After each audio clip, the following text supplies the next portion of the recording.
primary job of your right hand is to strike the strings. In this case, we're going to start by talking about how to do that with a pick. You want to use a pick, or a plectrum, essentially as an extension of your index finger. You want to hold it in between your thumb and your index finger, and basically, see how it has that little point? You basically want to use that as an extension of your index finger pointing out.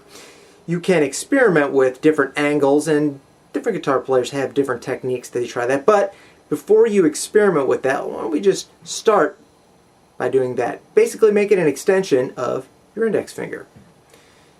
You don't want to hold it too close. You don't want to choke up too much because then there's no pick to actually hit the strings. You don't want to have too much of it exposed because then it might flop around and fall right out of your finger. You want to cover just enough, choke up just enough, like maybe leave about 1/8 to 1/4 of an inch sticking out so that you've got something to hold and so that you've got something sticking out to strike the strings. When you do strike the strings, you want to do it in a manner that's grazing across the string. You don't want to dig in too far because, number one, that might get that percussive sound or even make the string sound a little bit too sharp. As well as, if you dig in too much, it's hard to get from one string to the next if you dig in.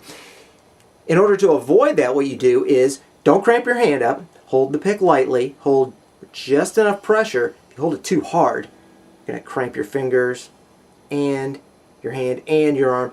It's all too hard to dig in and it's hard to play. You want to make it an efficient, effortless process. So, grip the pick lightly, not too hard, not too light, and graze across the string. Notice how I have the pick angled so that it will basically just go right across each string and over to the next one. When I come back up, notice I'll angle it this way to make it easy to glide and graze across in both directions. Now that's greatly exaggerated, but it still holds true when I